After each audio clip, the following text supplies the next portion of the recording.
Thank you to all of you who have gathered here today physically in the WIN Center, and for all of those who are online right now, who are delighted to still be participating here in our 2023 Greenhoe lecture. My name is Andrew Comerville, and I am the still new president here at LPTS.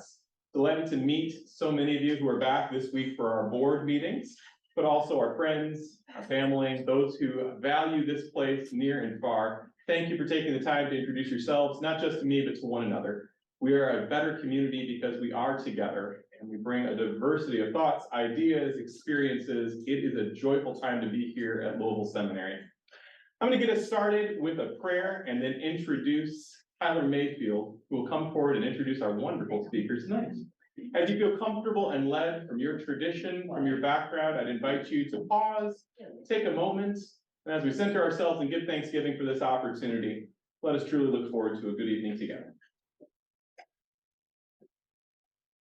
Gracious God, we come before you with hope in our hearts. In spite of the pain, hurt, war, and continued suffering around us, we know there is an opportunity for us to learn with and through one another. Help us to pause tonight. Let us reflect. Let us be challenged. Let us wonder, and let us truly anticipate peace where it might be possible. In this space, we are thankful for the opportunity to be guided and led by Professor Gray, and we have hope in our hearts for what we might discover in one another throughout this evening. We ask your continued blessing on Louisville Seminary, on this world, and on all of your people. We pray this with peace and with hope in our hearts. Amen. It is my pleasure at this time to introduce our A.B. Rhodes Professor in Old Testament, Tyler Mayfield, to introduce our speaker. Tyler?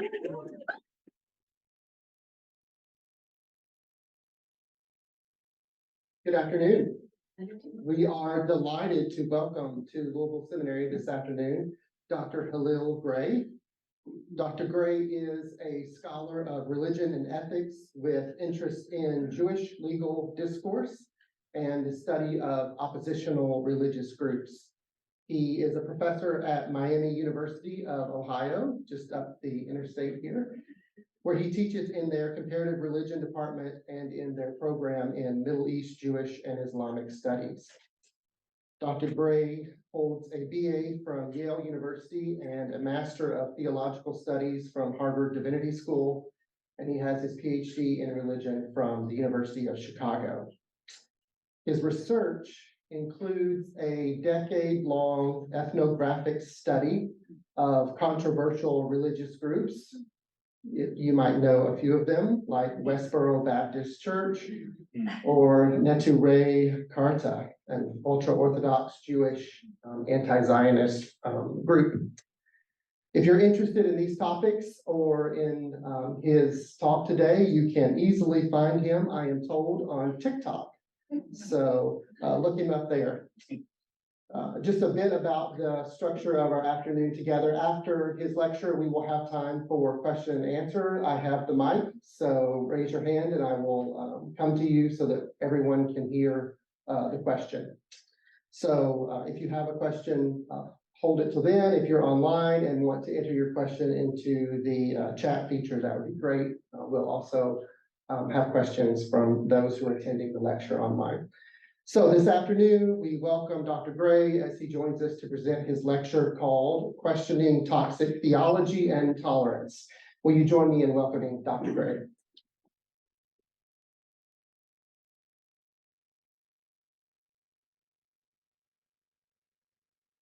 Thank you very much. It's a great pleasure to be here. I feel very welcome. I'm walking around the campus and people saying, "Oh, you're Dr. Gray." So pretty amazing experience here. And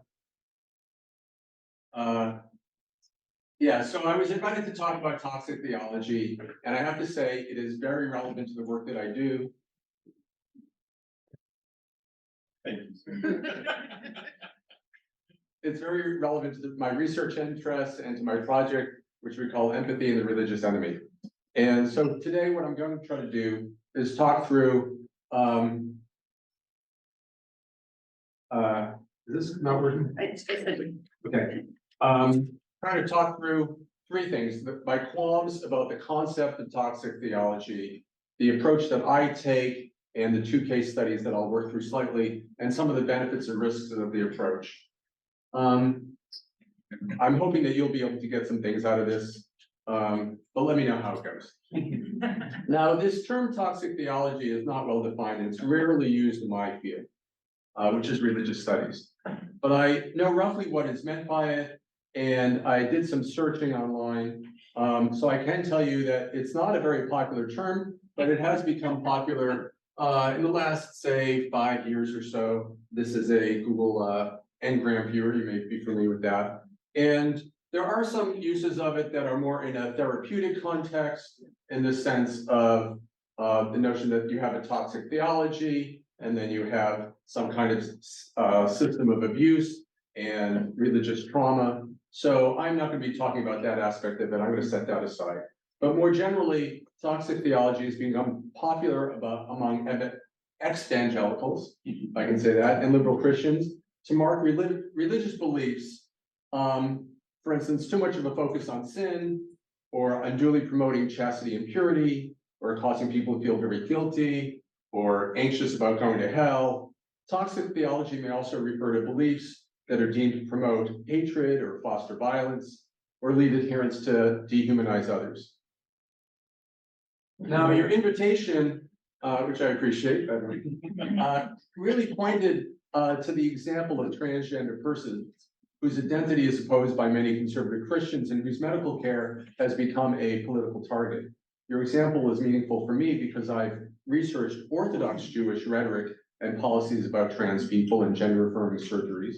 And within the gender-divided world of Orthodox Judaism, there has been some very harsh opposition, though some rabbis do seek to accommodate and support transgender people. I've also studied Westboro Baptist Church, as you know, that has been anti-trans for a long time.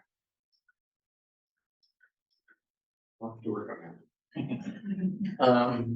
And most of the anti-trans movement, I would say, is mobilized by conservative Christians, and they justify it by what many people would consider a toxic theology. Now, certainly, scholars in religious studies have ethical commitments such as concerns with violence and dehumanization, but we generally don't use the word toxic. So as a religious studies scholar, what I try to do is I study cultures and beliefs from the position of an impartial outsider, from a non-judgmental, neutral point of view. I'm trained to bracket off and distance myself from the norms and beliefs of any culture. So I avoid expressing moral judgments of religious subcultures. I don't want to say that they're good or bad, right or wrong, true or false. And so I sense that this non-judgmental approach, in addition to helping me fit in within religious studies, when I go talk to people, I think it helps me connect with them on a human level because I'm not giving them this condemnation. I think they're more able to open up. In particular, as Tyler mentioned, I study religious groups that are radically oppositional to mainstream cultures, and they are labeled as hate groups. I teach about them in my classes. I bring student research assistants with me to interview them, and we ask them some very personal questions. Now, before I say more about this research, Before I say more about this research, I do want to say that I'm actually trying to understand these people, okay? I'm trying to understand them as a community. I'm trying to understand them as a group and as individuals. And I want to understand their beliefs, but I focus on how they grew up, how they raise their children, what their lives are like at home or at school or at work. And I interview them to understand their emotions, to help them bring that forward, to talk about their experiences, to talk about how they treat each other and their internal ethics. I am trained in ethics, by the way. And I want to hear how they experience stigmatization, ostracism, and they get bullied. I want to see if I and my research assistants are able to connect emotionally with them across the binary us versus them view of the world that so many of them have. Now, I recognize that this is not the way ordinary people act towards these groups, and I don't know if you're ordinary or extraordinary yourselves, but this may not be your natural reaction to these kind of folks. And so many people feel deeply hurt and distressed by their offensive language and are really disturbed by their religious beliefs. And I get that. And many people want me to share their disgust or hatred or, condemnation of these groups, and they want to feel solidarity from me. And I have to say, people are somewhat bothered when I try to make human connections with these groups and then talk about it, and I'm just trying to understand them. So, even some of my closest friends are very unsettled by this, that I'm not willing to take a stand and condemn these groups. So you might be bothered too. And if you find yourself troubled or angry during this talk, and by my academic, non-judgmental approach, I hope that you'll, sort of reflect on that. You can look around the room, you realize you're not alone in this, right? And, share your reactions with me. I really want to hear, what people say about this. I do want to say that I have some specific qualms with this concept of toxic theology, or maybe similar terms. So I want to share those. First one, I think, is this issue of polarization. It's natural to,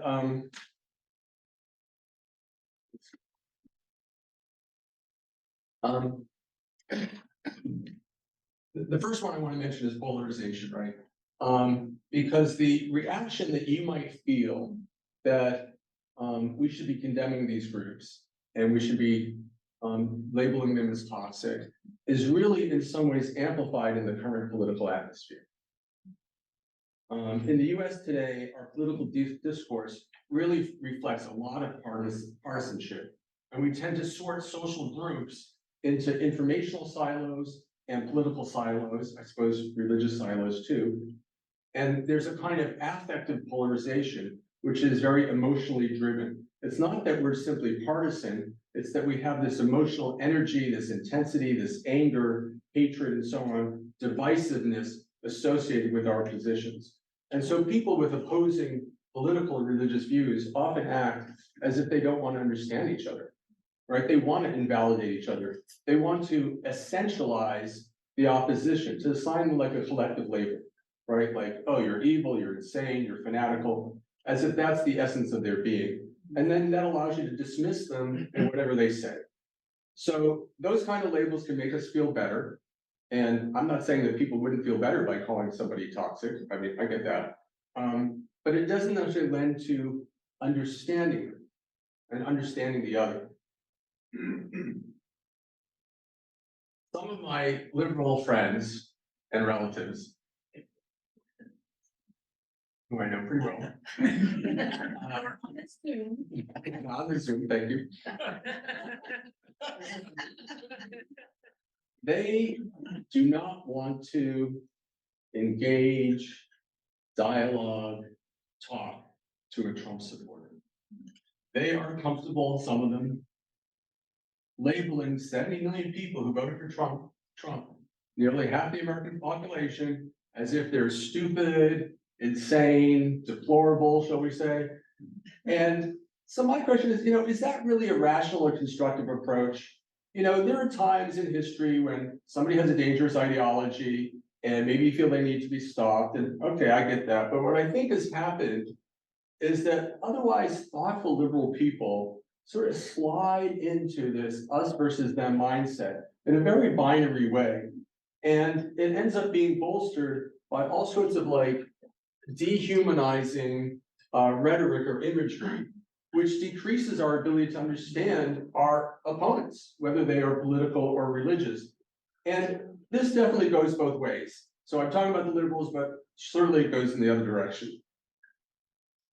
So in the face of effective polarization, it'd be wise to question much of the vocabulary that we use. In terms of today's theme, is there a point at which toxic theology would come across not as a constructive critique, but as projecting and reifying a mythic enemy?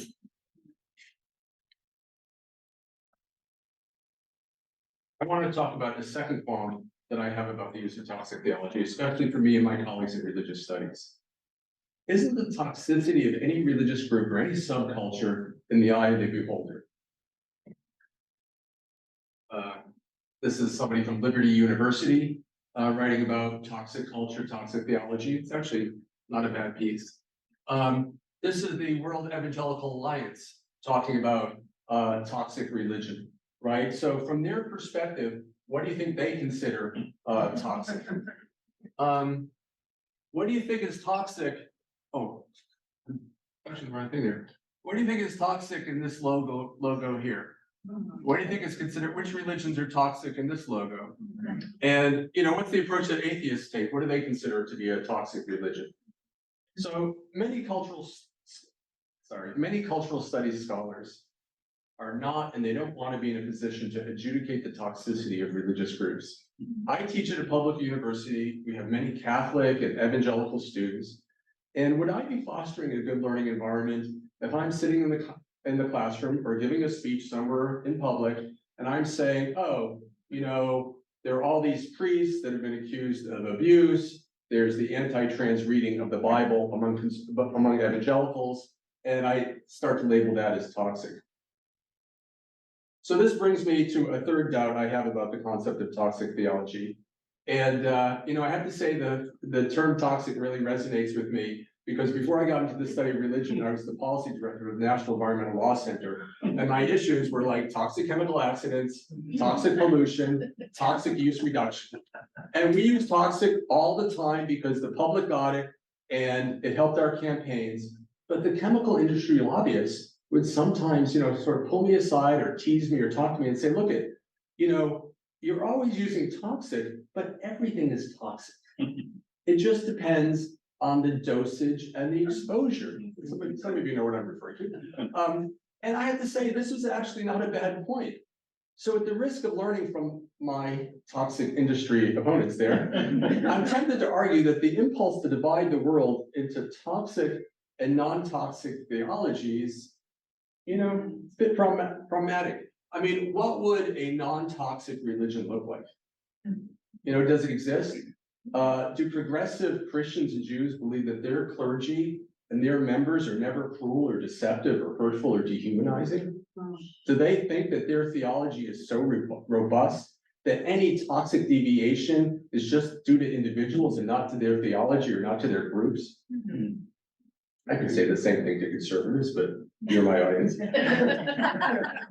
So, to what extent can liberal Christians digest the critique of conservative Christians coming at them, or from atheists coming at them to reflect on their own theological discourse and their own shortcomings? Now, of course, you're not going to necessarily see it from a conservative standpoint, but can you start to put yourself in that mode? So look at, I don't mind if conservative evangelicals criticize the theology of liberal Christians and call them toxic. I don't mind if the liberals do that to the conservatives. You are all, I shouldn't say you, but liberal Christians, conservative Christians, you're all in the business of, you know, making moral and theological judgments. That's fine, but it just doesn't have to be my approach, right? I don't want to have to label any religious subculture as toxic. So let me explain how I proceed. If I can move forward. Okay. I'm going to share with you my research on two religious groups. They've already been mentioned. And many outsiders would consider these groups having a toxic theology. In my teaching, in my courses, I expose students to all sorts of religious phenomena. And for instance, this semester, they were reading about religious racists, which is pretty intense.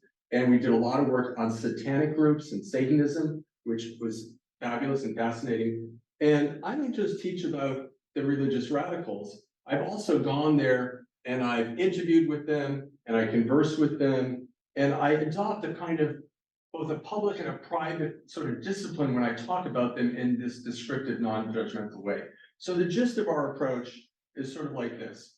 First, we try to find subjects who are from a radical oppositional religious group. They vilify some people, or maybe many people, and they themselves get vilified. I try to develop a rapport with them and relationships that go across the binary divide, and I try to interact with them in a non-judgmental, friendly, warm manner, right? So I'm not, when I'm with them and also in private or outside, I'm not trying to judge their morality or theology. I'm generally not taking any sides on the issues that they care about, which happens to be a big change in my personal life. I also seek to sort of resonate with them, understand them on an emotional level. So when I say empathy, I mean empathy in the sense of understanding people's emotions, not just their perspectives, right? And I want to encourage them to talk about their lives and to show themselves as people, to be vulnerable. And for various reasons, I've been able to record them on video. Okay, and so I have these video recordings of them talking in their lives. And so part of what I'm trying to do is educate people, right? Now I'm educating my students who join me in some of these visits with the oppositional religious groups. But I'm also out there in the public. I want to be able to debunk misinformation about them. I want to share the kind of video clips that I'm going to show you today. And again, in my public life, mostly in my private life, I'm avoiding the kind of things that you might expect people naturally to do. So I'm going to say a little bit about these groups. I'm going to start with Neturei Karta. It's an ultra-Orthodox Jewish group. Most American Jews view them as extremist and hateful and insane. And most American Jews would label their theology as toxic if they knew that kind of wording. So this is really a great group. This is really a great group to study with and talk about with a Jewish audience. But it's a much more complex case to work through with a predominantly Christian audience. So I'm just going to mention them briefly. I will talk about Westboro Baptist Church. And yes, you may know about them. How many people do know about Westboro Baptist Church here? Okay, so maybe I don't need to say as much. But they're anti-gay. They're predominantly well known for being anti-gay. And now they are also pretty strongly anti-trans, a lot of their discourse, but they're also anti-Catholic, they're anti-evangelical, they're anti-liberal Christian, and so on. And when I tell people that I listen non-judgmentally to Westboro Baptists, do you know what people usually say to me? This is a typical kind of thing. That's all very nice, and they watch my videos, but how are you going to change them? You know, how long is it going to take you to change them? And I have to say, when I first started doing this back about a dozen years ago, I did sort of have this imagination that maybe my active listening to them and connecting with them would somehow change them and change their perspective. Okay. Then I came down to earth, and they helped me, by the way, to come down to earth on this. As did my relationship with, by the way, the IRB, which oversees work on human subjects, right? So you have to tell your human subjects what your goals are in research, and you don't necessarily go to a religious group and say, oh, by the way, I want to convert you or something. So yeah, so there are all sorts of reasons. But you know, that goal was really misplaced, and besides being unrealistic. And rather than change them, what I'm trying to do now is really change us, right? So I'm not sure that I can change all of us. Maybe I can change some of my students and some of the people I've worked with. And I think if I can't really change them, I'm trying to change myself. And this work has had a profound effect on me. And I think a lot of ways I should just be talking about this from I statements and not trying to overgeneralize beyond myself. But I do want to say that the work I'm doing is not something that I say everybody should be doing, right? I want you to understand what I do. I want you to notice or feel the humanity of the people I study. I'd like you to be able to look at things from my perspective, but I'm not trying to persuade you to join me. Okay, this may not be your cup of tea, and I'm not saying that this work is generalizable. It's not like some standard operating procedure. It's not like some categorical moral imperative. And there are plenty of professionals and individuals who I think should avoid this, and we'll be talking about that. So I'd like to just pause for a second. This is what I maybe do more in a classroom. I hope nobody's offended by that. How are you feeling at this moment? And if you think of yourself approaching a group like Westboro Baptist Church, if you're familiar with them, what would make it hard for you to sit quietly in a friendly manner and talk to them? I don't know if you want to write anything down or just pause for a second, think about that.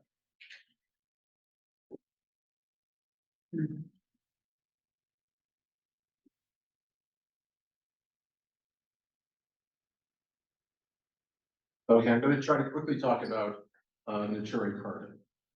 Okay, now, this is a group that really fits a lot of the criteria. They're very small, they're radically oppositional, they vilify very strongly one group of people, and they are in turn stigmatized and vilified. They are known as Natura Carta, they are the guardians of the city, and ordinarily I might not talk about them, like I said, but because of this Israel-Hamas war, I feel like sort of a duty, and as a person who happens to be Jewish, that this seems like an important group to mention. Now, they are ultra-Orthodox or Haredi Jewish, and it's a small group, right? So you can sort of look at the Jewish population, the population of ultra-Orthodox anti-Zionists, which itself is relatively small in the world. And Natura Carta, I don't know how many people are involved, but it's a pretty small network.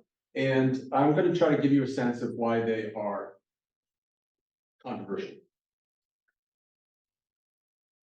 Now, when they campaign against Zionists and against the state of Israel, Zionism is Jewish nationalism, that's not clear. They accuse the Zionists of being complicit in the Holocaust.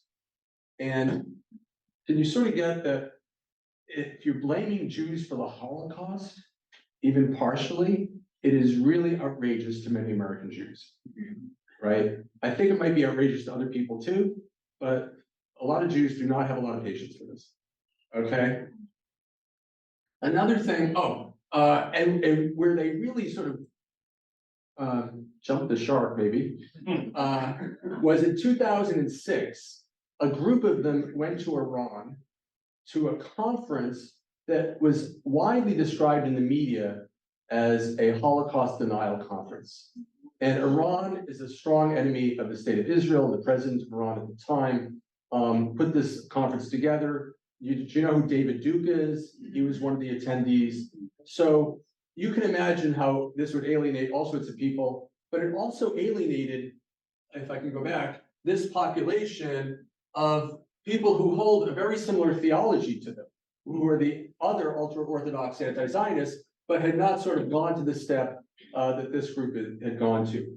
And they've made some other shifts too. Most importantly, they made a shift to being pro-Palestinian, right? So they don't believe that Israel should be under Jewish sovereignty. They believe Israel should be under Arab or Palestinian sovereignty. And they started to wear the keffiyeh and use the Palestinian flag. So Natura Carta is even more controversial than the 100,000 or so ultra-Orthodox Jews who are already anti-Zionist. And the other thing they try to do is placate the enemies of the Jews and of Israel. So they've met with Hezbollah. I don't know if you're familiar with Hezbollah. They've met, do you know who this is? Louis Farrakhan. Louis Farrakhan, head of the Nation of Islam. Again, I don't need to judge him personally, but in the American Jewish world, he is considered really a clear example of anti-Semitism. So it's shocking to people that these rabbis would go meet with them. So, okay, I don't think I need to say too much about the Israel-Hamas war. It started a few weeks ago, started on a Saturday on the Sabbath, and on the following Monday, thousands of Jews got together in New York City to rally in support of Israel. Okay, so I think do I have a video here? Okay, so I want to show you about 15 seconds of this video. Do we think if I can?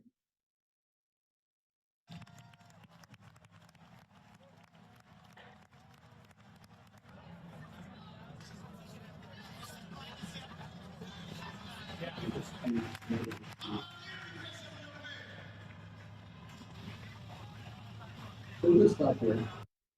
So this is the Natura Carta group at this rally of thousands of Jews out there 2 days after a tremendous massacre of like 1,200 Jews in Israel, or Jews and other people in Israel, and they're basically saying that it's the Zionist fault, right? And they're talking about the state of Israel and its atrocities. So can you imagine how upsetting this would be? So they do this every year. They do this, pretty often. But this particular rally, just a couple of weeks ago, you needed a police cordon. You had a lot of police there to try to protect them because people were super angry at them. So a lot of people think that they are cruel and crazy and inhuman and traitors, but they're also stigmatized, right? They're hated, right? People dehumanize this group. So when I do presentations to Jewish groups, boy, they are really surprised that I am willing to talk about them in a really non-judgmental, empathic, calm way. And I show what it's like to meet with them. When I was hosted by them for the Sabbath, I went to their prayer services, I was given honors, all sorts of, interesting stories, jumping on a trampoline with one guy and his family. I show these clips to American Jews, and in a sense, I think what I'm doing is I'm trying to rehumanize what Neturei Karta looks like in their actual lives. Let's go to the next slide. Thank you. So now let's go to Westboro Baptist Church. As you know, this is a standalone church in Topeka, Kansas. They have maybe 60 or 70 members. Most of the people in the church are related to Pastor Fred Phelps, who founded the church in the 1950s.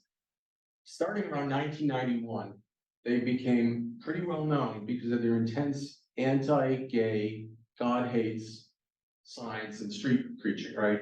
So many liberals were outraged at this church during the 1990s, and they started to become very well known. And then about 20 years ago, they spread the anti-gay picketing to the funerals of soldiers who were killed in Afghanistan or Iraq. And this drew the wrath of so many conservatives and gave them a lot of press coverage. So they now alienated both liberals and conservatives. And, they picketed against Catholics, evangelicals, liberal Christians. I met with pastors in Topeka who were, sort of personally picketed against. And when I first spoke to them about a dozen years ago, they started preaching at Jewish institutions and against Jews as like Christ killers. So before I show you another video about them, I want you to think about this. What would you do in response to Westboro Baptist Church? Because Americans seem to have two approaches. One is you ridicule them, you try to pass laws to stop them, people counter protest, and that's very typical, but it helped make Westboro what it became, which was one of the best known churches in the country, and really one of the most persecuted if you think of legislation against the church as a form of persecution. And as Todd Powell Williams showed, he's a scholar, that all this energy against the church really reinforced them internally, right? In addition to giving them incredible coverage, and it led to an escalation of their efforts. There was also a Supreme Court case that got a lot of attention as well, and they won that handily in 2011. So the ADL, the Anti-Defamation League, suggests that people just ignore that group. Okay, just ignore the church. And I want to ask you, which would you do, or do you, and how effective do you think it is to take that advice? So I want to give you a sense of what it's like to see the street preaching of the Westboro Baptist Church. I'm going to show you a 2-minute clip. It's not from the anti-gay content, or the anti-gay ministry, you could say, but it's rather from the anti-Jewish content, and it takes place outside a Jewish conference, and I think many in the room will recognize the parody of the song they're doing. Hey Jews, let's love you. Hey Jews, to kill the king. He's coming back soon. His wrath is breaking. To watch you, the cover of that great sin. Your faith will soon begin. Your doom is coming. Hey Jews, you stole that land. You disobeyed God. He took it from you. You thought you could take it back by force. You won't forget the force for violent rebels. And that's what you get from the old Jews in New York. You thank yourself! You thank yourself! Yeah, you find that in the Torah, don't you, brute beast? Not. Just obey God, then you won't have to be dropping those F-bombs all over the place. Where was it? Hey, Jude. Okay, so when I show this to a class, you know, I try to draw a couple lessons. One is, you know, it's hard to find Christian anti-Semitism like this that is so open, but also, you know, relatively peaceful, relatively non-violent, right? So that has a certain kind of opportunity there. The other thing is that they're out there, you know, every day trying to admonish and rebuke sinners, right? This is about their sense of a biblical duty to rebuke. And the third thing, as you saw from the woman passing by, that Americans, you know, we're sort of easily provoked. You know, our impulse control is somewhat limited. And the ADL can tell people to ignore groups like the Churi Karta or Westboro Baptist Church, but, you know, people really are not going to do that. So I decided to try out a third approach, which is what I've described of interviewing them and trying to understand them. And actually, my main contact with the church was Shirley Phelps Roper, right? And she's really the person I have the closest connection with in the church. And I want to show you now a clip from Fox News that she went on in 2006. Oh, I guess I can.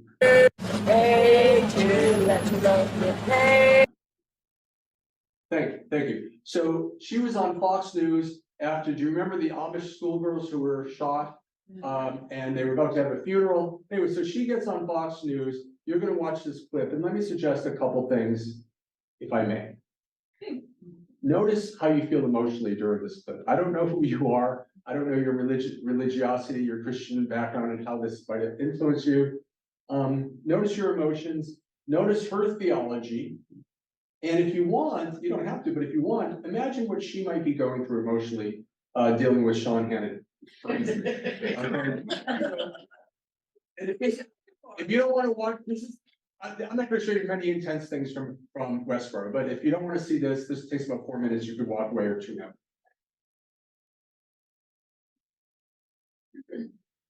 Members of the Westboro Baptist Church in Topeka, Kansas have been protesting at military funerals since June of last year, carrying signs with anti-gay slogans.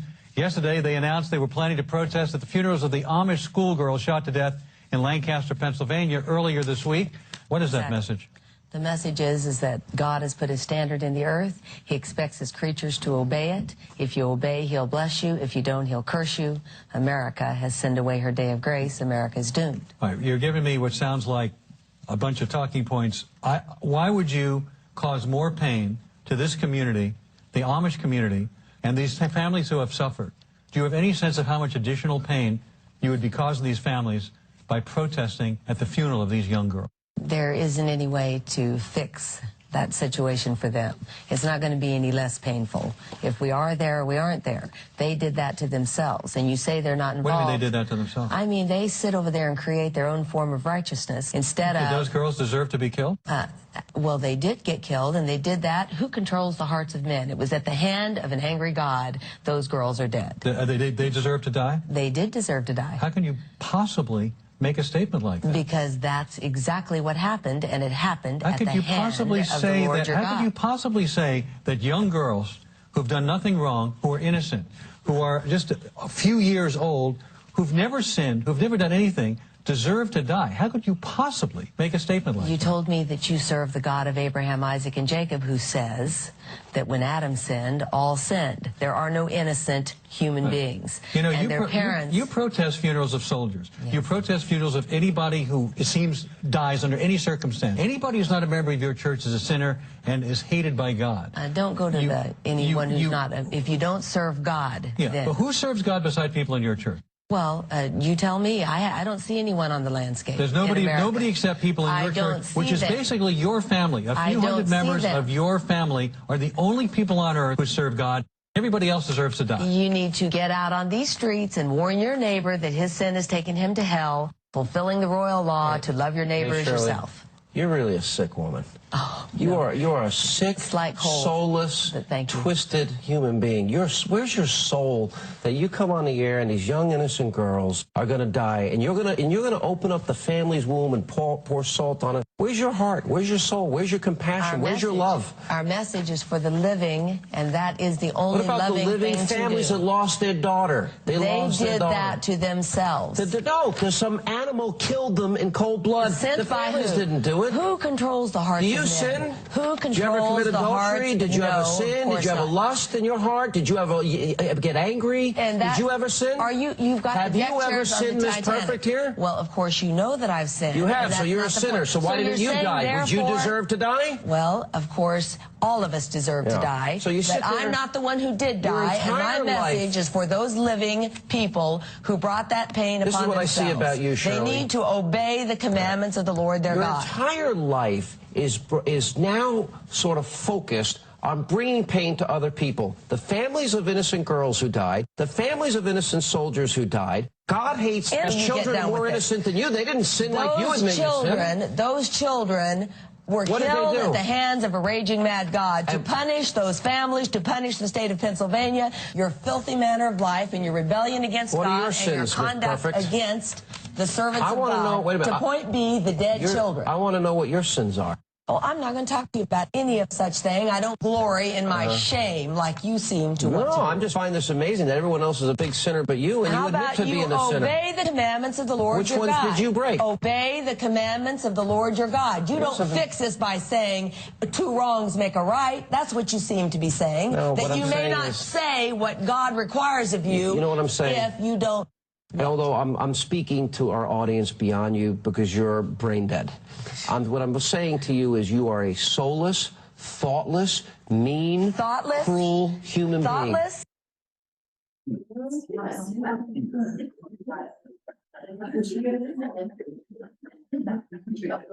Yeah, you don't need to take a breath out.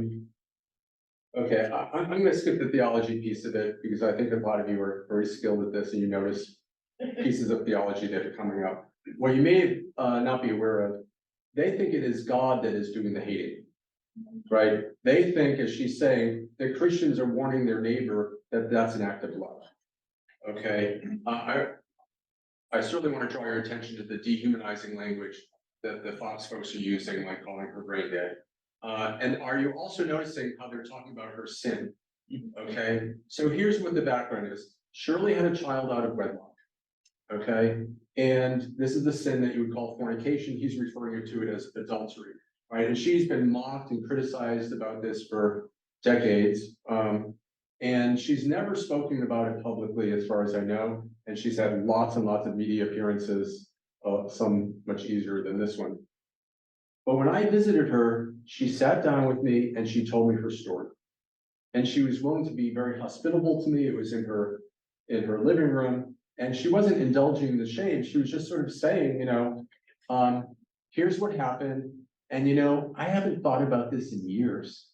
I don't know that I've ever told my husband this story, right? And it was certainly embedded in the church's views on sex and marriage, which I'm sure that many liberal Christians would consider as toxic. But for her, it was a story of forgiveness and kindness on the part of her father, Fred Phelps Sr. Her father, by the way, was a very intense guy. He was accused by some of his children of being abusive. And he did come across as what people might describe as a bullying manner. And he was intimidating even to his own children, including to Shirley. So she told me about how she stood up to him one day, and it was like a defining moment in her life. And it was about a sexual sin from somebody else in the church. It didn't happen to be hers. And so I want you to watch this sort of edited version. Oh, I'm sorry, I probably should have put forward here. Members of the Westboro Baptist Church in Topeka, Kansas have been protesting at military funerals since June. Yeah, if you could click forward. Hold on a second. So this is an edited version. It took her a while to get this whole story out about how she confronted her father, but I'd like you to be able to watch that. So I call this "We Need to Have a Conversation." And let me just say, I think the captions will help make it clear, but I'll ask you afterwards if there's anything not clear. There are two Freds. There's Fred Senior, her father, and Fred Junior, who's one of the older brothers in the church.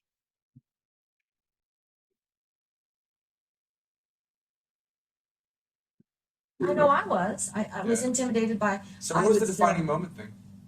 As much as you feel like, sure. Okay, it was an issue that needed to be dealt with by the church. Are you allowed to say what it is? It was a little more sticky than some issues because it wasn't your rank and file event that all of a sudden you look up and you've got an event. So we realized we've got to talk about this. That it was my perspective and not reality. It was my perspective. What was? The being intimidated. That it isn't, see, it's like I'll say the wrong thing and this is what I thought. And it'll just be stupid. And because my dad's so smart. You understand? That I really don't have anything to offer here, so I should just be quiet. And it felt intimidating. Well, he may not be the kind of person who's so interested in hearing your thinking. But he is. Maybe he's not able to act that way. But he is now. He does now. Because of this thing that happened. Because Yes. at that point he needed to hear your thinking. And he needed to hear Fred's thing. Somebody had done something wrong. And it wasn't a little wrong, it was a big wrong. This person is imperiled over here. There's only one kind of peril that's important. It's your soul. Right. That's the peril. And now, what can we do to help? What can we do to help them? Being very straight-laced, being raised in a self-righteous, works-righteous environment, that was a segue for my dad. And I have no doubt that he needed this lesson. And all of us needed something out of this. You understand? That's the way God rolls. I'm trying to understand. It's When you look a up... little abstract for me. But Well, let me put it to you this way. But I think somebody was It was imperiled someone in their soul. along the genre of what you want to talk to me about. You understand? Okay, that I understand. Okay. To find a moment where he saw things differently. Where he saw that he needs to be reaching Why did he think as opposed to, preaching? well, yeah, Why did he think he needed to be reaching instead of preaching? because it was He necessary. had tried preaching and it hadn't worked. Well, because you don't get anything back when you're just So saying. what happened in the defining moment? How did you see the moment occurred? Well, it was in the middle of the night when I woke up and I thought, and I wasn't going back to sleep because I saw it. I saw what was happening. I saw the frustration of him needing to have the conversation and we are not able to have the conversation. So I went down in the middle of the night and woke up my dad. And I said, I said,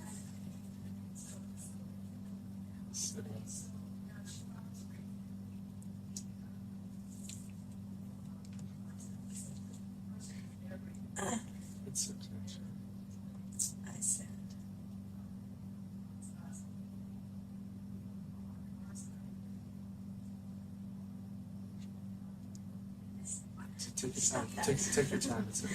I said, we need something different. And there's a wealth of wisdom. I realize that this is a perspective thing. It's our perspective. But you can't get past a perspective. You got to get a little help. It's got to come from both sides. Understand? So, he did better. Wait, say what you said to him. I said we need something different. There's a wealth of wisdom to be had in these guys. You're right about that. They do have words to say. But if they don't think that they can say them, well, they'll say them to me. We say them to each other. So that we need something else. We need something different. And you remember sitting with him? No, I stood. I was nervous. Really? Yes. I said, I need to tell you this. I said, I need you to hear me. When we go to have these conversations, we need something different. It needs to be an environment where we can have a conversation, where we don't feel like that, because we come from growing up with that feeling that, we just kept quiet. We were just With what feeling? that you don't have anything really whereby you can have a conversation. You understand? I think so. See, it was our perspective. I understand. Not to him, he didn't see it. He didn't see it. He thought that this was just. He figures I'm willing to speak my mind. If they would speak their mind. Exactly. He's assuming other people are sort of like him. Exactly. But not everybody is like everybody else, personality-wise. And that's been but see, he's got his whole life has been kind of a tidy, keep it all, where he didn't have to do that. He has sort of control, kind of. Well, yeah, and it just fell out that way. A lot of it fell out that way. Yeah. But somewhere along the way, my dad, I couldn't get past that role where if my dad talks to me about a thing, he's going to fuss at me.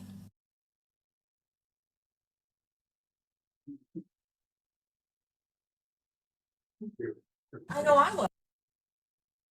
So, let me just pause for a moment. Was that clear? Are there any questions people have about what was going on in the interview? If people want to reflect on this for a second, perhaps. Okay. I want to show you one more interview. This is with JL. She's from the next generation, Shirley's or my generation, I guess. She's the granddaughter of Fred Phelps. She's the daughter of Jonathan and Paulette, who have been very hospitable to me and have been interviewing with me since 2010. JL is a nurse. And at the point in the interview, she's mentioning the role of empathy in her nursing as a nurse. There are two other young women from the church sitting next to her, and she recently had a baby. So she's going to mention hormones, and that's the context for that.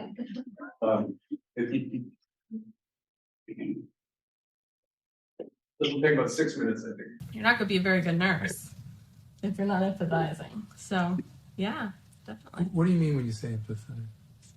Looking at from their point of view and putting yourself in their shoes and imagining the discomfort that they're having or whatever they're experiencing. Yeah.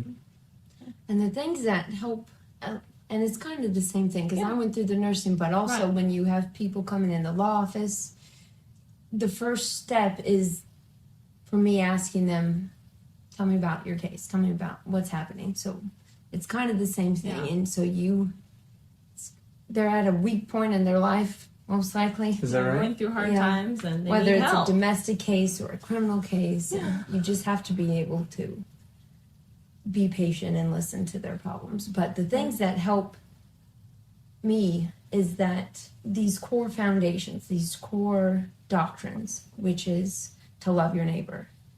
And there's a lot of things that go along with that. It's not just rebuking them when they sin, although that is essential. Yeah.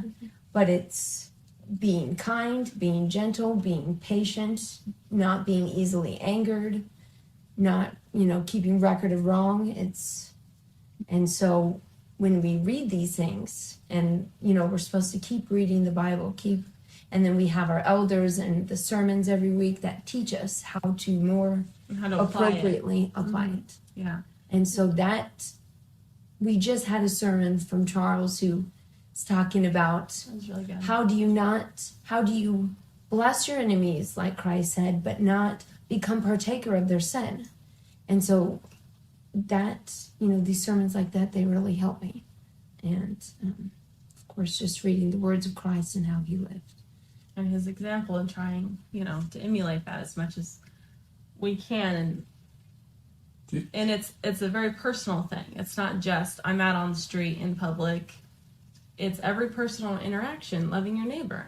Love the people who love you. What thank have ye? It's the people who hate you that are hardest to, be kind to. And that's the most important time to do it. Yeah. And Say more. I'm crying. You're supposed to give me a break. At any time to love your neighbor, it's when it's the hardest. And when they're the most hateful and cruel to you. And Like when? out on the street, somebody comes up. We were in When you said Philadelphia, it reminded me of when we were picketing there. And somebody came up and threw a hot coffee at me, and Oh, it's yeah. like, Yeah. you know, No, it didn't upset me. It actually made me happy, but I was like, okay, this is awesome. But you know, being able to go through those things and have a comfort that you are properly applying it, and from the heart that you're sincere in your love for your neighbor. Damn hormones. They're real, and they're a real problem for, I'm just saying, I pity any woman who has to have hormones. I think a lot of them do. I know, darn it. Poor women, I empathize. But yeah, so I mean, it is something that we feel very strongly about. What? I want to come back, but what's hard about it? I mean, Oh, I'm not saying that it's hard. you- I'm just saying when it seems as a, you know, in your mind you think, oh, that would be hard. it's Be nice to somebody who just threw hot coffee on. Well, that happened to Becca too, by the way. That was Throwing hot coffee on him recently. When you would think of it just as an outside, that it would be hard, but it shouldn't be hard, and it really isn't hard. It isn't hard. well, It's very easy Where- to suffer wrong and bear it patiently. That's what you should do. then where are the tears? What's the tears? I'm an emotional person. I got hormones. Did I mention them? Sorry. But put words to it if you don't mind. Oh, just that I feel very strongly. This is the most important, essential thing to do. And I sure hope I'm doing it right. I sure hope so. And I feel terribly guilty when I don't do it right. Not loving my neighbor properly and having any kind of vengeful or, you know, I really, really don't like you, you know, kind of thoughts. So you get those Because thoughts sometimes. Well, of course you do. And all kinds of awful things cross your mind. And awful sins that you commit in your life. Nobody is sinless. Nobody is guiltless. And you feel it to your core. That you deserve death and hell. And if you don't start there, I feel sorry for you. If you don't start there with that perspective, that I deserve every wrong that anybody could ever do to me. Christ bore that. Christ bore the worst. Torture and ignominy and his death, shameful death. He did all of that. And that's my example. And I deserve all of that and worse. And death and hell. And thank God I have a hope. Thank God I have a hope that I will escape the eternal death. That's where my focus and all my emotion and all my care is wrapped up in.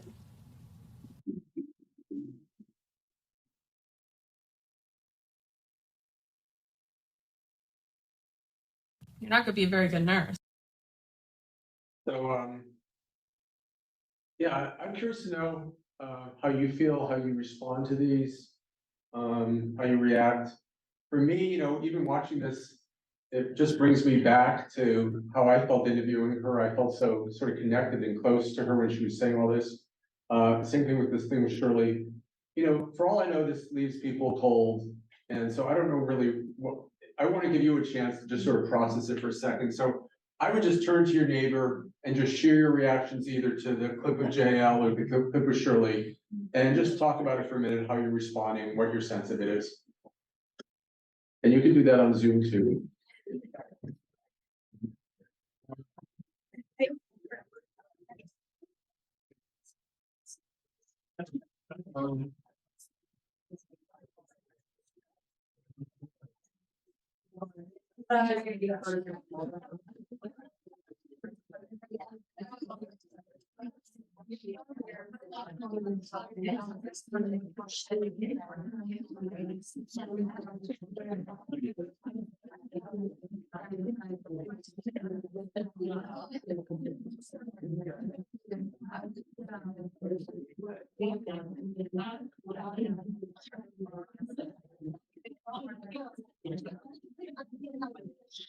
We're tired.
Yeah. So, it's great to see, people, talking about this, and I actually have a fair amount more that I could say, and it seems like maybe what's most fruitful is to try to move quickly to what you want to say, any questions or things you want to share with me.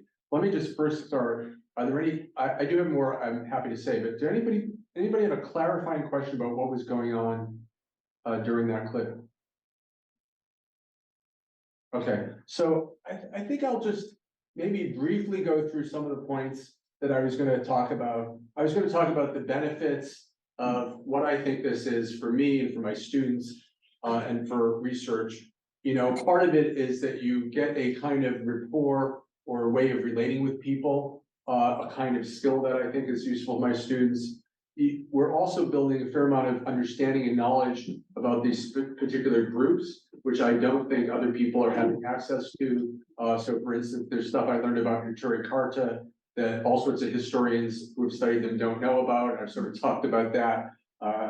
And people are, my students, and I think to some extent, I'm also, you know, able to learn, you know, interview skills, listening skills, interactional skills, conversation. We're trying to build these kinds of conversations.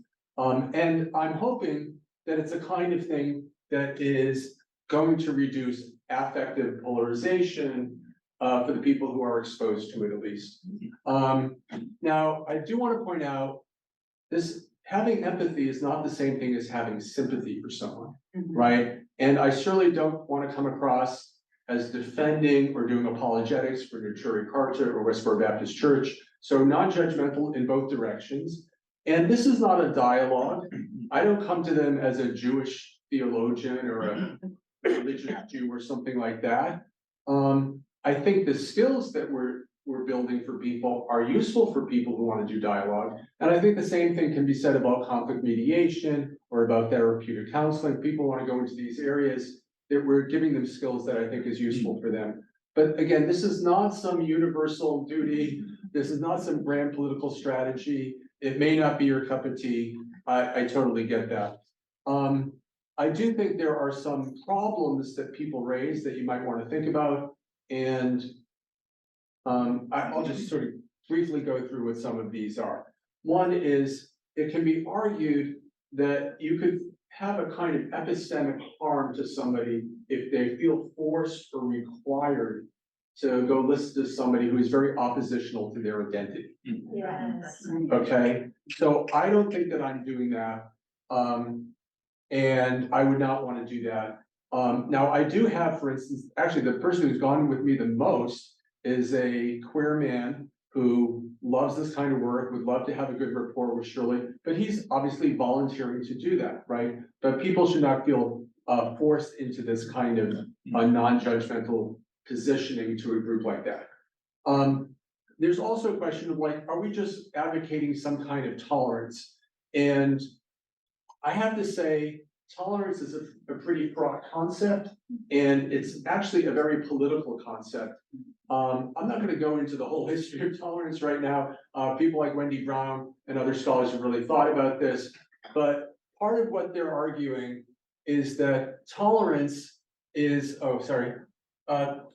tolerance is like a discourse that puts people into different kinds of sectors. You have those who are tolerant, you have those who are sort of the dominant mainstream group, you have those who are tolerated, various kinds of marginalized groups, and then you have those people who are not tolerated, who are like the barbarians, right? And so tolerance is a discourse of civilization versus the barbaric, and like Wendy Brown connects it to imperialism and colonialism, and it's a pretty problematic concept. There's also a pretty good argument to consider that you shouldn't overdo it with empathy, depending on your moral reasoning skills. So you don't want to get so swamped with emotions connecting to somebody that it shifts your priorities in terms of what's important to work on, or in that particular case, regarding that person. So there's a whole argument, and I think this book is actually very fascinating. His work is very fascinating, and it's a little subverting to talk about going against empathy. The other thing that I'm often asked about is, how can you call this a neutral point of view in NPOV? There is no such thing as neutrality. And this particular, I saw this on social media, this image of the notion that there's no neutral was put out there by somebody on the pro-Israel side in the current conflict. But you can imagine somebody in the pro-Palestinian side using the exact same thing. And that's fine if people want to come from that position, but this is very different than my fundamental understanding of the situation. I try not to see the world in binary terms, us versus them, and that I think is sort of the basis for what they're saying. When I think of it about a neutral point of view, I'm not saying philosophically there's some pure neutrality. I'm saying it's like a discipline or a protocol that you go towards, and you're constantly iterating and making adjustments. I happen to do a lot of work on Wikipedia, and Wikipedia has one of its central pillars is this notion of, do I have it here? Neutral point of view. Okay, and so we'll create like an article. I recently created an article on transgender genocide. I created an article on transgender asylum seekers. And in that discourse of the editors behind the scenes, it's not about, or at least you're not supposed to be arguing or debating the morality of it. You're supposed to be figuring out, how do you write this in an encyclopedic, informational way? So that's what we mean by NPOV, and that's sort of the kind of approach I take in trying to talk to folks. So I'm working towards this kind of relationship with people, and I'm hoping it sort of is a kind of a practice in a sense, even though I'm very interested and want to understand the Westboro folks and the Turricarta folks, but I think it's part of a skill building and a thought experiment for a broader effort at dealing with political divides. And I wanted to give you a little bit also a sense of part of my inspiration or thinking about this. I don't know if you're familiar with Emmanuel Levinas, maybe you have to take classes on him here. Reading Totality and Infinity is quite an experience. But he talks about the ground of ethics in your encounter with a face-to-face encounter with a person, when you're seeing their face and you're being with the person. And so for me, COVID, by the way, was very difficult because I didn't want to try to talk to the Cherry Carter people over Zoom. There's something about being in somebody's house and being with them that really is a different experience. And some people talk about that empathy can have like this embodied kind of sensation. And so I feel like the face-to-face encounter is very important. This does sort of remind me, by the way, that even though I'm interested in empathy, I don't know that I actually have a good sense of empathy. Like some people are very skilled empathically. I would not say that I'm on that. And so maybe that's the kind of thing that I've chosen to do this in order to improve a little bit. And this also sort of struck me, that the relationship with the other, which is like a conversation, creates an epiphany for you, right? That's maybe more your language than mine, but it has been an epiphany for me to have these kinds of conversations, to have this kind of sort of relationship building and vulnerability coming from people like Shirley.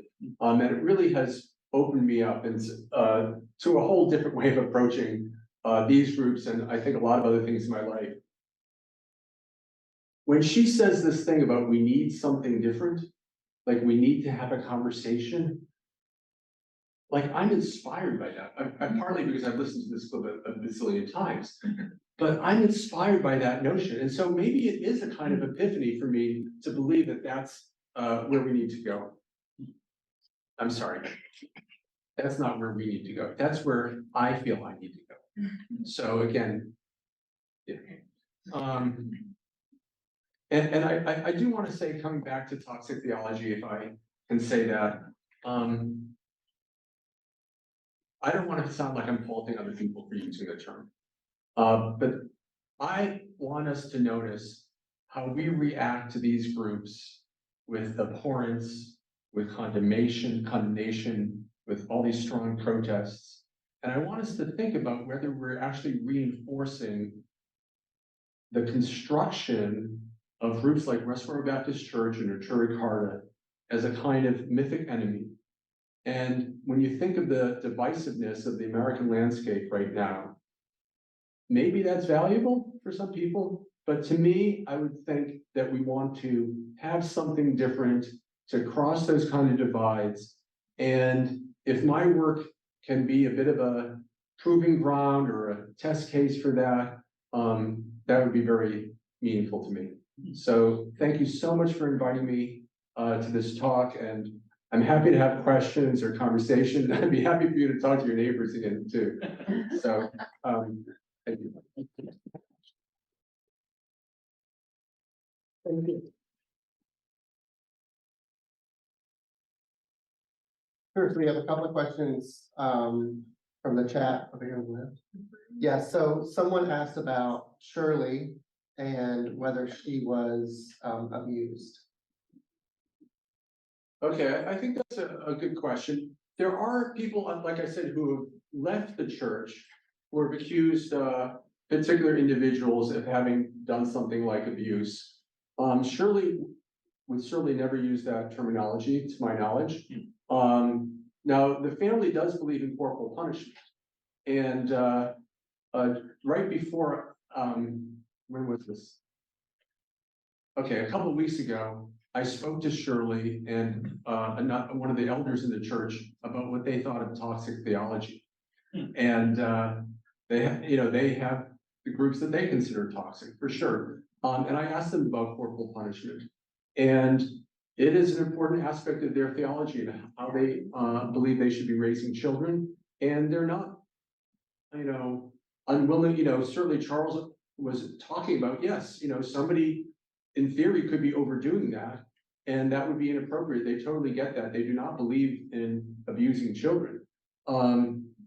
So I don't know if that's partly an answer, but yeah, so Shirley is talking about being intimidated. She's not embarrassed about the family's use of corporal punishment, don't spare the rod. But she does not characterize it as abuse. Right, thank you. Others? So, before coming here, I would have said that, one of the things that concern me about these groups is what I would call provocative behavior. That is what it seems to me as an outside observer watching the news or whatever, that they seem to do things that are deliberately provocative in a way that isn't necessary. Is that, first of all, is that a fair observation? Maybe you don't want to say, but wait, it's completely fair. They are not ashamed of being provocative. but do they, okay, so They are trying to get attention. They're trying to provoke people. I think both groups are trying to do that.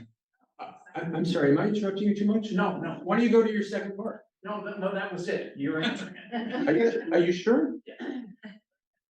Okay, so, I mean, again, it's sort of odd for me as a Jewish person to come up here and talk about Christians, but my impression is a lot of Christians want to spread the word and they want to spread the gospel, and they use all sorts of methods to do that. And the Westboro Baptist Church, for instance, they are very interested in spreading the words of God. And at one point, actually, they've made various transitions, by the way, especially since their pastor died, the senior pastor died. But one of the things that they've done is they put Bible verses now on all their signs, because they're very interested in getting the word out. And they have a lot of qualms about me and where I'm coming from, and am I coming from a satanic kind of place. But they do hope that whatever I say, whatever I publish will include spreading the words of the Bible. So they use provocation for that. And can I say one more thing about it? Which is, it's sort of similar to asking, like, do they just want a lot of attention? As part of, I don't know if that's what you meant, but people sometimes say they just want a lot of attention. And okay, but people do want attention. And I want to be able to give people the attention that I'm able to give them. And I would love to see more people do that. Not just with Westboro. We see all sorts of people out there who act like they need attention. So it's a question of, like, can we give them the attention that is warm and listening and trying to understand them?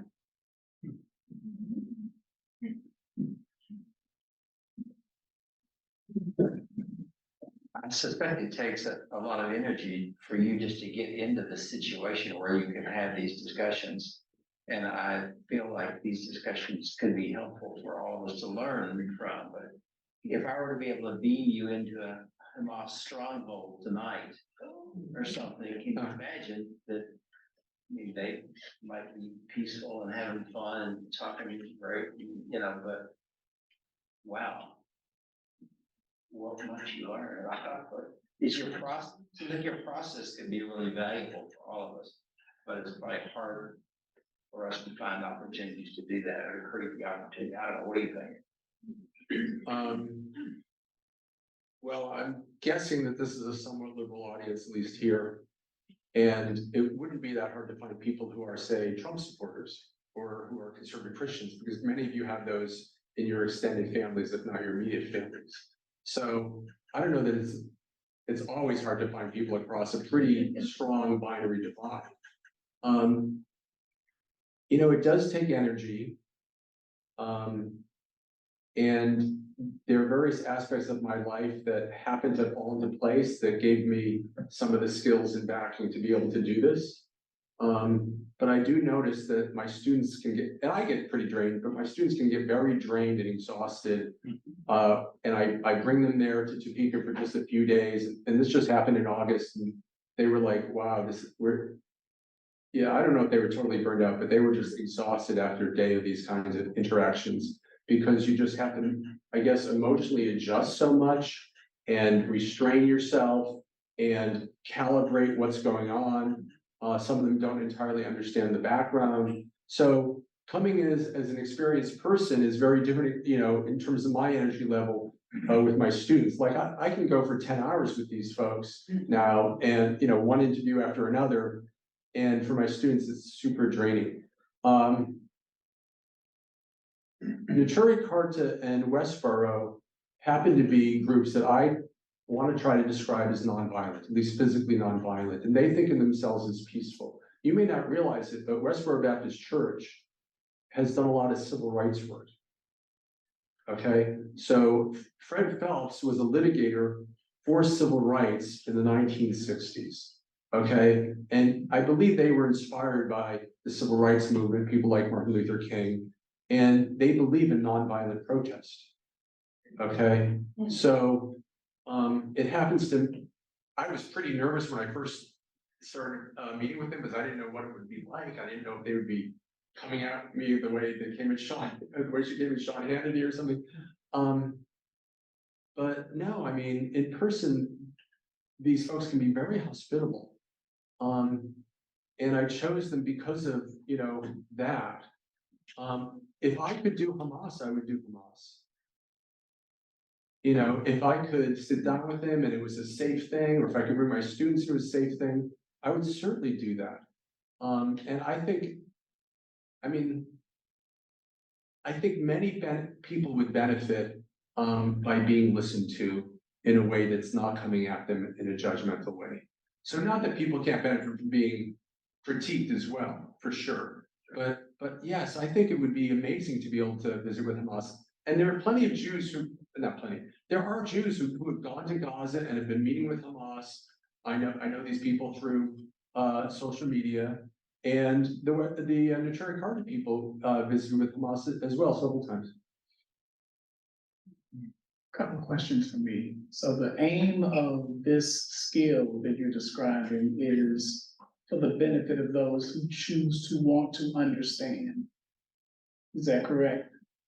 That it is, and not for any effort for a transition in behavior in the person that you're actually talking with.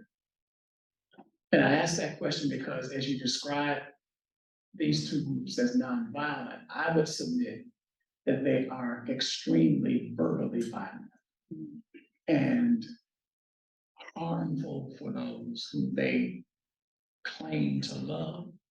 Their definition of love is what's problematic for me. But and I track with the effort to understand, to have some understanding of where people and what makes them tick, or where they're coming from. But what I'm having an issue with is the other side of it, that if it transforms me and helping me to understand them in a human way, how does that bring about peace if leaving them continues them to be verbally violent and harmful for others? Yeah, so I agree that the term nonviolence is a fraught term. And so I do try to say physically nonviolent, or I try to put it in some kind of context because I understand what you're saying. And certainly the same thing would be true of how people look at Naturi Karta. I mean, people, in some ways, it's maybe more intense for many people because people think that Naturi Karta is supporting, they view it as supporting terrorism. So they view it as like giving a hand to people who are really actively violent. But certainly there's a lot of violence against gays and lesbians, against transgender people. So yes, I get what you're saying. Yeah, my goal is not to change them. My goal is not to change their behavior, not to change their speech. I've actually gone through a process of trying to come up with principles around speech that I thought that they could agree with, that I thought many other people could agree with. So I did start to work on that kind of a process because they also believe that there are limits to speech. And they also believe there are limits to harming people through speech, but they obviously have a different view of that. I do want to clarify, I am trying to help people understand them, and I'm not always, it's not just for me to understand, I do want to educate other people about it. So I don't ask everybody, do you want to be educated about Westboro? I'm assuming you came here because, you know, you're open to that, but certainly if somebody wants to walk out and they realize this is not for them, that's fine. But yes, I want other people to understand, not just people who are like, does that make sense in terms of what you were saying in choice? Am I answering your question about the other part? Yes. Thank you. Thank you. Sure. Hi, I just had a quick, more of a clarifying question for you. So I guess what would be the line to be drawn between, you know, something, because you were mentioning about verbal violence, right? What's the line that's drawn between just saying something that doesn't, you know, agree with the other side, but, you know, it's just a disagreement or a criticism, and actually being verbally violent to the point where it is being abusive, you know? Because I know a lot of us, it's really easy to say sticks and stones may break my bones, but words can never harm me. But we know that that's not true, because they do. But what's the difference? Where's the line to be drawn in that? You're not asking about the line in terms of what I say to them? Just in general, I guess, you know, whether we're talking about like, you know, them protesting about hating gays, or just maybe like a, you know, saying, oh, I just don't agree with this concept. Yeah, I'm not sure that I have a theory of when language crosses that line. So to me, that feels like sort of a moral judgment. But it is true that people are calibrating, right? And the Westboro people are calibrating. They're not out of control entirely. And you know, the picketing, when they're in a picket and in that little what Paul Williams calls like a ritual space at that picket, or the Notori Carter people, when they're cordoned off in that space, they do have sort of a collective effort, but in that sense they get very agitated. But they are controlled in what they're saying. And so when they meet with me and with my students, they are not using the same deeply offensive terms that they might use, that they do use on their signs and in the pickets. Okay, and in fact, if you, this comes up a lot, but if you notice that this particular clip with Fox News, it was Hannity who said God hates them the F word. It was not Shirley Phelps Roper, right? And when I bring my students there, you know, again, I went there first. I wasn't sure what it would be like. They are not using these terms just willy-nilly. And I asked them about Judaism, I asked them about Jews, and they're very clear on what they want to say. So they're not mincing words, or they're not holding back, but they are not trying to offend me while I'm sitting there in their living room. Now, it is true in the last trip, there was a young woman, I think she was roughly like a senior in high school, who we interviewed, and she did say some terms that most people take offensive, that would be considered slurs. And my students found that pretty hard to listen to. And it was just a couple words, but it stood out in all our debriefings about the trip. So it was very unusual for them to do that. And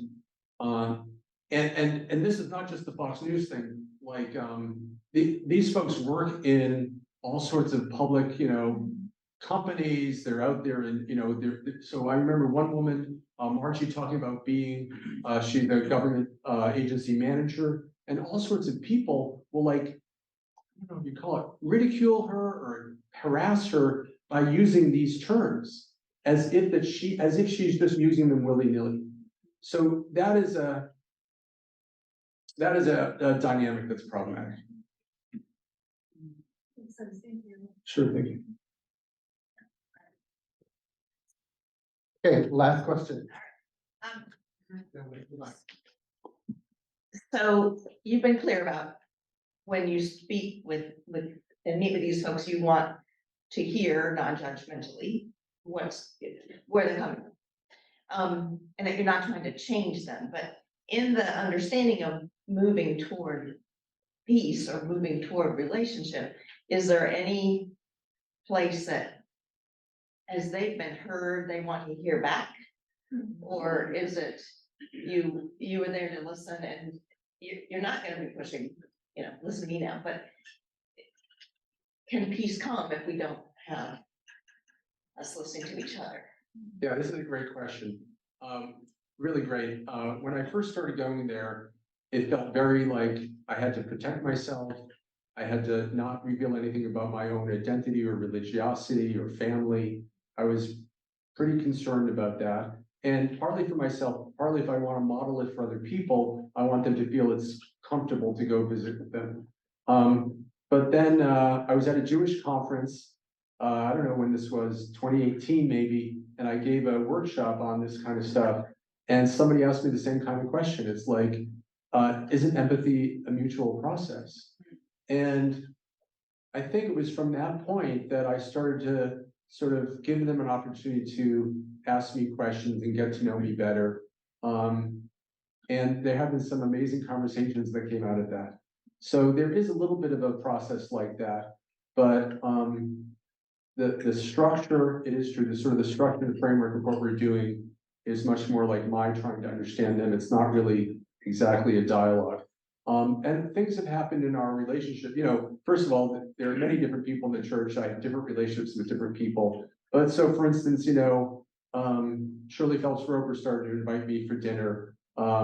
My spouse came with me once to Topeka. She invited us to dinner. They have my students over now for like pizza dinner. And, you know, they're all bonding over talking about anime. And I have no idea what anime happens to be. So there is a kind of rapport building that goes on. But doctrinally, the way they look at it is it's the world of sheep and the world of goats, right? And so it's very clear, no matter how I come across and how we're connecting in a friendly way, there is still that difference. And you know, I have to say, my sense is some of these people are very warm, friendly, empathic, not everybody in church, but they're very warm, friendly, you know, people, right? I think more than I am in a lot of ways. You know, I could be sort of a stiff professor kind of guy. And so I would think a lot of their relationships in the world would sort of work the way, you know, any relationship would work, except that often people come up against this particular aspect, this important aspect of their lives. Anyway, thank you so much. Please join me in thanking Dr. Gray one more time.